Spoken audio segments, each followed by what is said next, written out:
Hello everybody, and today I have a couple of replays for you. Both games played in this Skoda T25, which is the tier 6 medium tank of the new Czechoslovakian line. And so maybe I can help you to decide if you want to keep it or not in your garage. And I can anticipate that this is a really capable tank at tier 6.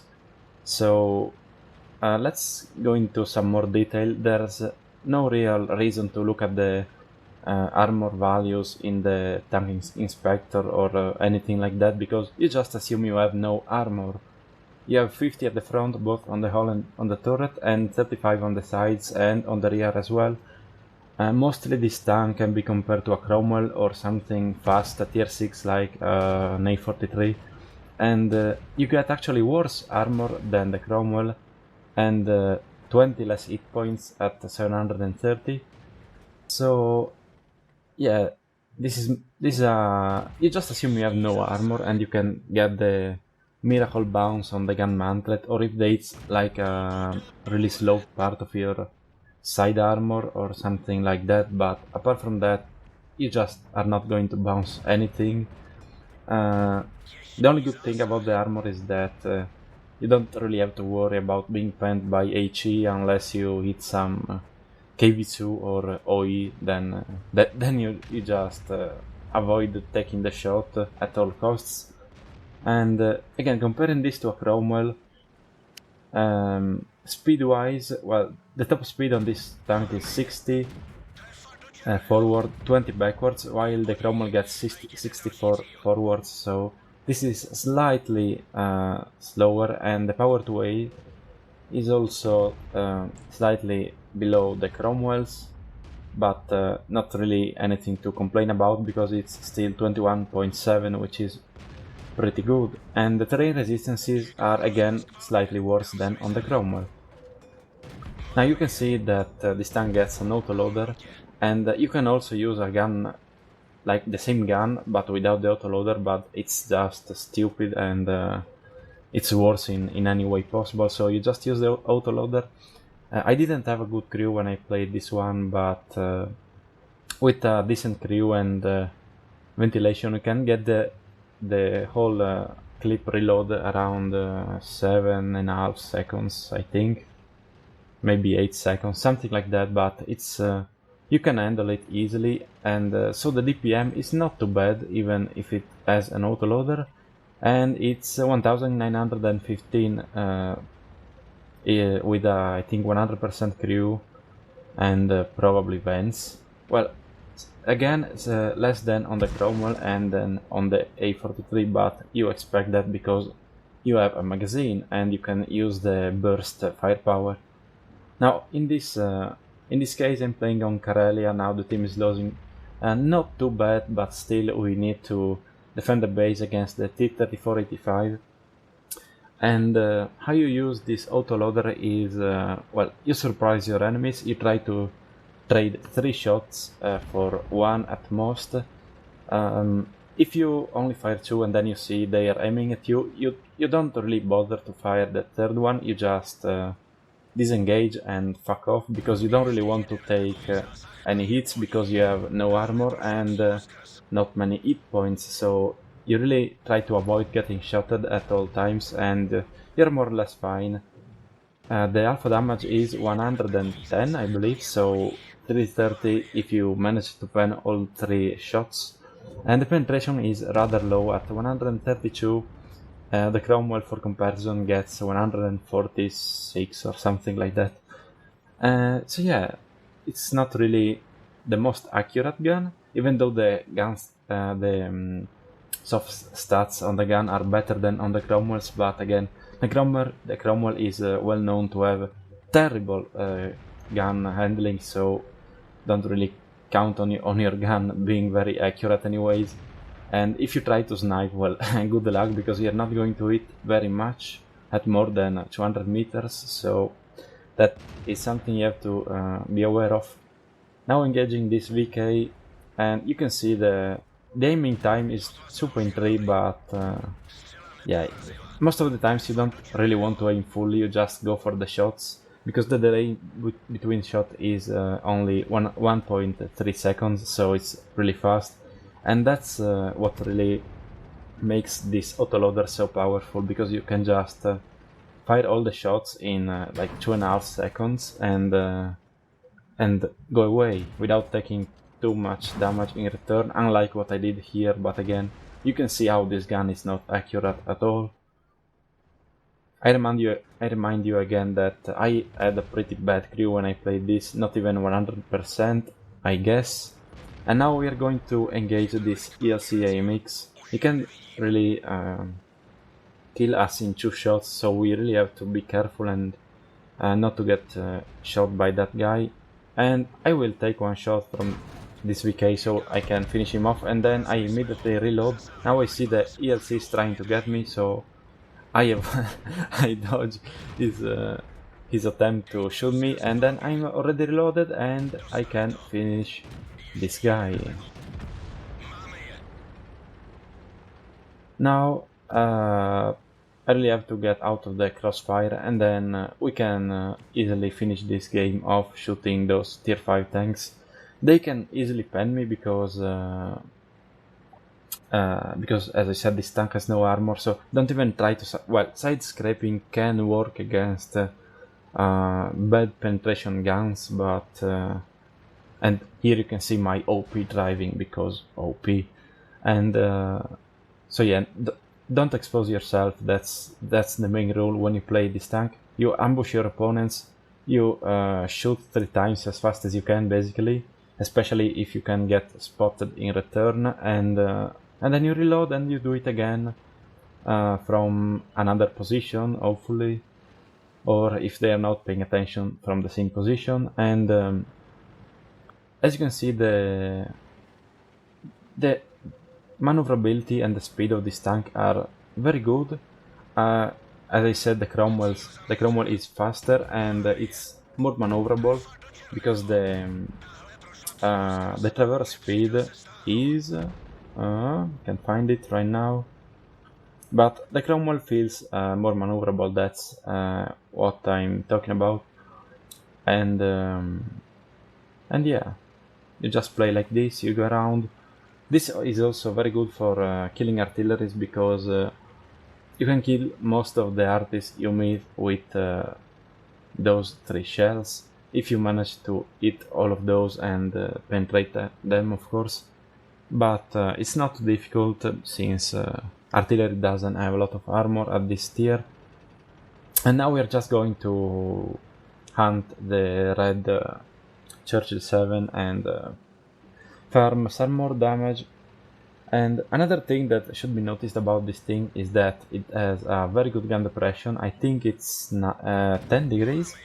I might be wrong, but it's something like that, so that really gives you some flexibility when you're engaging tanks over hills or stuff like that. You get the good gun depression over the front and over the sides as well. Now we take a hit from the Churchill, so we are within the range of the 1 shot for him, so we have to be really careful. But he doesn't really know what he's doing right now, so we're just going to relocate and surprise him once again. And that's a thing that you can do easily, and I recommend you do it a lot. So he doesn't expect us to be here, so we can quickly put 3 shots into his side, and as you can see, the damage builds up really quickly when you manage to pen all of your shots, and when you can fire as soon as you are reloaded. So we're just going to finish off this guy and take a quick look at the post-game plates.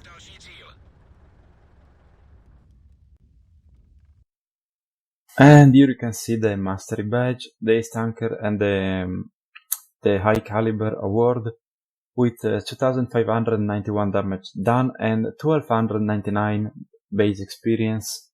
I was running a premium account for some kind of mission, so I got a 37,000 credits profit, which is nice.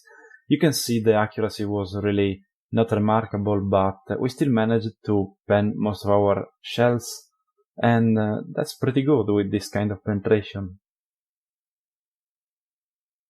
Now, taking a look at this second game on whatever this map is called, it's Sand River, isn't it? If my memory doesn't fail me too hard, this is Sand River, and this is obviously a very tier 8 game, so it's a good opportunity for me to complete one of the most retarded, idiotic and moronic missions available in the game right now, which is obviously the incinerator mission for the obj260. So I have to ignite 2 tanks, 1 tier higher than me, or ignite twice 1 tank still 1 tier higher than me at least. Now going for the spot in this position, and oh, an IS-3, and what do you do when you meet an IS-3 in this tank? You turn around and you go anywhere else, more or less, because you just cannot contest the armor of that Russian tank, especially if you don't spam gold ammo. But even if you do that, penetrating the front is not really the easiest thing, and well, the sides get easier to pen, but still we don't want to even risk to take a shot from him, because that would leave us on like 40% of our hit points. So no thanks. Instead, we're going to relocate and hopefully surprise our enemies from the sides, and that's, in my opinion, how you want to play this tank, especially when you are bottom tier. You maybe go for an aggressive spot, you can do that because of your speed, and then you just disappear and try to get flanking shots, and don't expose yourself, because you don't really want to get hit in this kind of matchup. Now, this ghost shell went absolutely nowhere, I don't know, but we can finish off the light tank. Now trying to engage this Carnarvon, if he's distracted, and he is, so shooting at the back, well, at the side of the turret, only 1 shot penetrates, and we still don't want to expose ourselves and aim too much, because, and this Churchill, come on, he didn't like the matchmaker maybe. But as I was saying, we don't want to expose ourselves, because we don't want to get hit. And now shooting at the back of the Carnarvon, hopefully setting him on fire, but it doesn't happen. A bit disappointed here, but we're gonna try that again. And now I pick like a retard, and I get punished for that, but luckily he was using the 17 pounder, so it's not too bad. So when you try to accomplish this mission, you really have to get lucky. That's the main thing. You gotta try again and again and again, and get extremely lucky. If you want to help your luck a little bit, you have to learn the positions of the engines and the fuel tanks on your opponents, so you know where to shoot. And I was trying to shoot at the back of the Carnarvon, where I think the engine is located, like this, but no, nothing to be done. And I waited for him to fire to expose, because I saw he was distracted. So that's in my opinion how you want to do, because as soon as you take a couple of shots, you are more or less dead in a tier 8 game anyways, so let's try not to do that. And now you're going to appreciate how good the armor of the Carnarvon is when he's not hull down. Aiming at the lower plate, bad angle on it, and still penetrate with every shot. With 130 pen. Tier 8 tank, strong armor, but yeah, whatever. In the tank you are dead as soon as you're not hull down, I think. But now we're going to pick over this ridgeline and shoot this KV-3, aiming for the fuel tanks, because I really want to set this guy on fire, and the KV-3 is a tank that catches on fire a lot, and he does. And I'm really now looking for some more higher tier tanks to ignite, so IS-3A, Super Pershing, and the artillery could work as well, but it doesn't look like we're going to get the artillery, because the light tanks are working on it.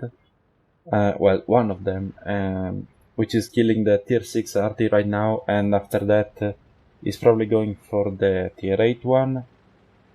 So the IS-3 is on the other side of the map, so we are just going to try get the Super Pershing from the back. And there is, and oh, he's not looking this way, so we can shoot the back of the tank. Come on, why don't you catch on fire? I need you to do that. Do it for me, please. And I just don't care about taking a shot, so I go out. He misses anyway, and this you just cannot understand how satisfying this moment was after months and months of failed platooning and trying to accomplish this retarded mission. Finally, we do that, and we finish off the game with that great end. So another mastery badge, and got the Levash, whatever the fuck it's called, medal, and 2546 damage with 1378 base experience. Not the highest, but still pretty good, and no premium account this time, still a good profit. And as you can see, as long as you keep your gun firing at close ranges, the accuracy is not too bad, the penetration rate is not too bad as well, because we are basically engaging tanks from the side and the rear, of course, at the end. So this is more or less what you can expect from this tank. So all in all, a really capable tank. When you're top tier, it can be really effective and powerful if you use correctly the autoloader. When you're bottom tier, it's a bit more underwhelming, but you can work under that conditions as well, as I hopefully showed you. And you have to be aware that when you're facing some good players, they will not just let you unload on them and then reload without any trouble, so you have to have a cover to hide behind or some backup to help you out when you need it. But if you manage to do that, you can really pick up some good results and make the difference in your games. So if you enjoyed this video or the rant about the stupid mission or my potato driving, give it a like down below, and thanks for watching, and I'll see you on the battlefield.